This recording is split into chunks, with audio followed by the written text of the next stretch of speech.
here at Brno, and that's very much a given at Brno, that no matter what you do, you tend to run a little bit with luck as to whether it works for the prevailing conditions of the time, because nothing has remained constant here apart from the inconsistency of the weather. But Giovanardi has got the best car on the track at the moment.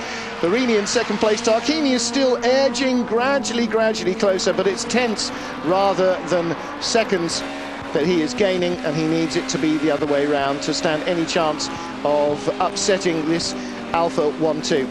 And Barini with victory in second place. David, as you said, at Monza, victory in second place here at Brno. If he can keep that going throughout the rest of the championship, then that is pretty much going to guarantee him a strong championship challenge all the way to the final round. Yeah, these two certainly look as though they're going to be the contenders for the championship.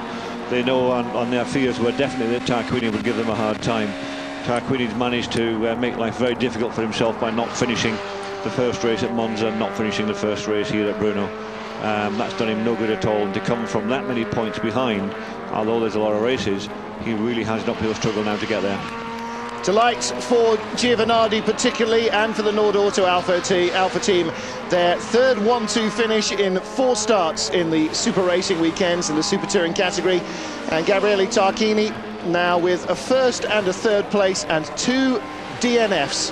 That is not what makes a champion. He needs to have a significant improval of fortunes, and more importantly, needs for things to start going wrong with both the Nord Auto Alfas. Giovanardi at the beginning of the first race was saying, hey guys, I'm on pole position, remember me? I was the Euro STC champion as recently as last year.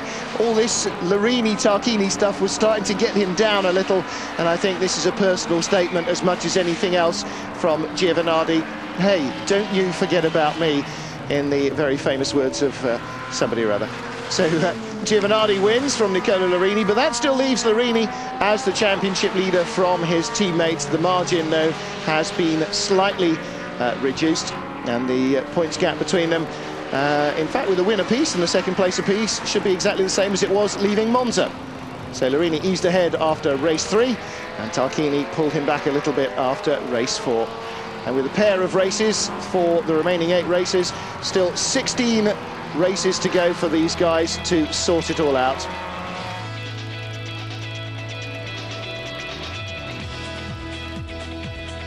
So another good job by the Nord Auto Alfa Romeo team. Another good job as well by the Eurosport Honda team. 2 inexplicable engine blow-ups for Fabrice Valfish hindered his learning progress this weekend, as well as the dreadful weather.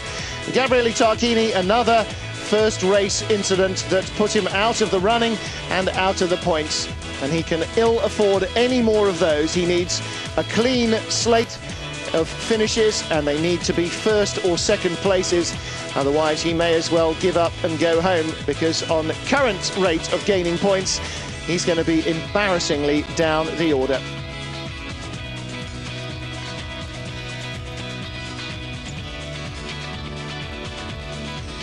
Well, the next Super Racing weekend, of course, is at Magny-Cours.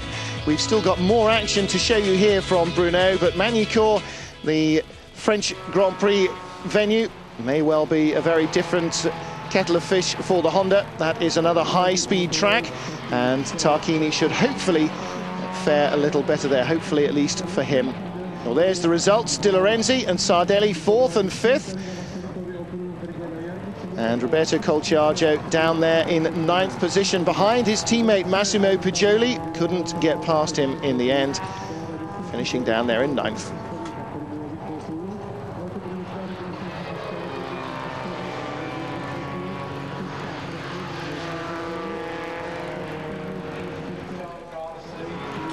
Well, the Eurosport commentators' transport has finally arrived at Brno. Yes, I am joking. That's my personal helicopter.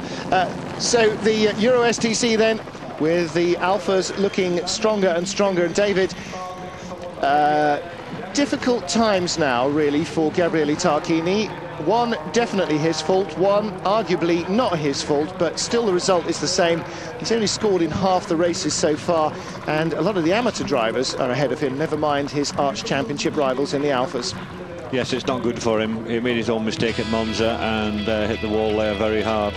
And I've got to say, the accident in the first race here today was a bit of a 50-50 thing. They had a bit of a coming together to start with, and then they parted, but in the next corner they decided to try and run into each other. And this is something that touring car drivers are very bad for. Once somebody gives them a bit of a tap, they feel that they want to give them a bit of a tap back, and that really has spoiled his championship chances. And Roberto, unfortunately, I know to my experience, is very good at running into people. At the end of last season I managed to do a race with him, and he managed to run me off the circuit in a much more harder way than what we've seen today. But it doesn't matter how hard it is. Once you're off, you're off. You're not scoring any points whatsoever. Understandable but avoidable, I think, will be our answer to that incident. Fabrizio, that was the 4th race of the season. It was your first win. How do you feel? I feel good because before I said yes, I will win, it was impossible. I was not able because the other drivers are really faster, and also in this race it was hard to overtake my teammate. This year is very good, but it's a long way. And it was a great result, a great weekend for the Alfa Romeo team. Yes, I think so, but must look the Honda, because yes, he did 2 mistakes in 2 races, but I think we'll be dangerous in the other circuit. Well done, Fabrizio. Thank you. Yes, they're certainly not going to rest on their laurels, are they? Fabrizio Giovanardi knows what a tough cookie Gabriele Tarquini can be. Understandable incident perhaps, but definitely avoidable. I would have said that first lap clash. He wanted to make up places as quickly as he could here, and just overstepped the mark a little bit in his anxiety to stay in touch with the Alphas. So Giovanardi happy with that first win. Just to remind everybody that he's still as quick as he was at the end of last season. I don't think Nicola Larini will be particularly worried about finishing in 2nd place. He certainly backed off towards the end and let Giovanardi go. And one of the signs of a good racing driver is to race only within the limits of your car. Nicola, 2nd place.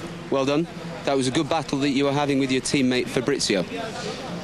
Yeah, I had a good car at the beginning, but I have misfiring problems after the 5th lap, so it was impossible to contain my teammate. There was not any more engine in the uphill and in the fast in the straight line. So, and I tried for 2 laps, but he was so quicker than me in acceleration that it was impossible to maintain position. And it looked as though at one point when you went off the track that you might crash. Were you close to crashing then? When